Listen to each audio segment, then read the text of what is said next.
once knew a nigga whose real name was William. His primary concern was making a million, being the illest hustler that the world ever seen. He used to fuck movie stars and sniff coke in his dreams. A corrupted young mind at the age of 13. Nigga never had a father and his mom was a fiend. She put the pipe down, but for every year she was sober, her son's heart simultaneously grew colder. He started hanging out, selling bags in the projects, checking the young chicks looking for hit and run prospects. He was fascinated by material objects, but he understood money never bought respect. He built a reputation cause he could hustle and steal, but got locked once and didn't hesitate to squeal. So criminals he chilled with didn't think he was real. You see, me and niggas like this have never been equal. I don't project my insecurities on other people. He fiended for props like addicts with pipes and needles, and so he felt he had to prove to everyone he was evil. A feeble-minded young man with infinite potential, the product of a ghetto-bred capitalistic mental.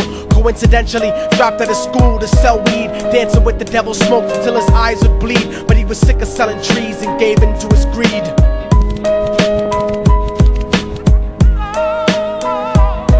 Everyone trying to be trife never faced the consequences. You probably only did a month for minor offenses. Ask a nigga doing life if he had another chance. But then again, there's always the wicked that knew in advance. Dance forever with the devil on a cold cell block. But that's what happens when you rape, murder, and sell rock. Devils used to be gods, angels that fell from the top. There's no diversity because we're burning in the melting pot.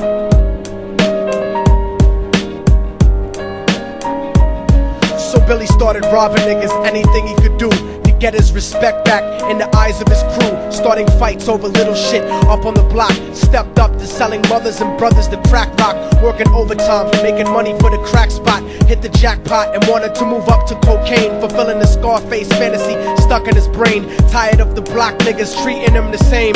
He wanted to be major like the cutthroats and the thugs, but when he tried to step to him, niggas showed him no love. They told him any motherfucking coward can sell drugs. Any bitch nigga with a gun can bust slugs. Any nigga with a red shirt can front like a blood.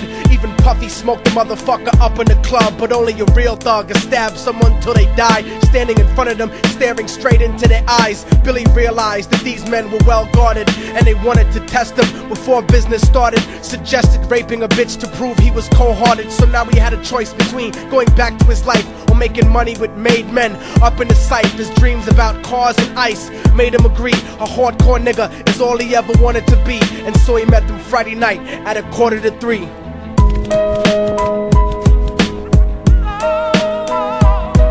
Everyone trying to be trife never faced the consequences. You probably only did a month for minor offenses. Ask a nigga doing life if he had another chance. But then again, there's always the wicked that knew in advance. Dance forever with the devil on a cold cell block. But that's what happens when you rape, murder, and sell rock. Devils used to be gods, angels that fell from the top. There's no diversity because we're burning in the melting pot.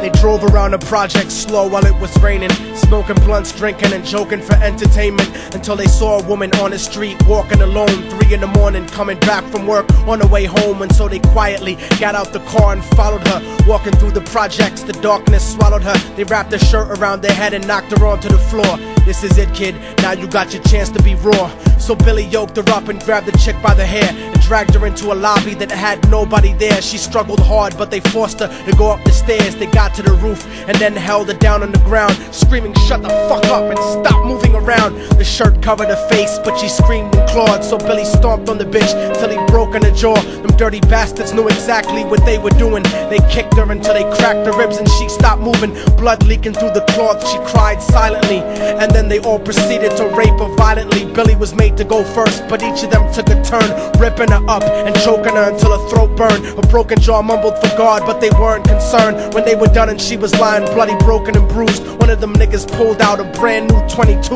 They told him that she was a witness for what she'd gone through, and if he killed her, he was guaranteed a spot in the crew. He thought about it for a minute, she was practically dead, and so he leaned over and put the gun right to her head.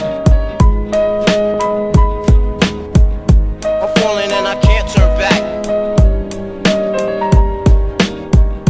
I'm falling and I can't turn back. Right right before he pulled the trigger and ended a life. He thought about the cocaine with the platinum and ice, and he felt strong standing along with his new brothers. Cocked the gat to her head and pulled back the shirt cover, but what he saw made him start to cringe and stutter, cause he was staring into the eyes of his own mother. She looked back at him and cried cause he had forsaken her. She cried more painfully, and when they were raping her, his whole world stopped. He couldn't even contemplate. His corruption had successfully changed his fate, and he remembered how his mom used to come home late, working hard for nothing, cause now what was he worth? He turned away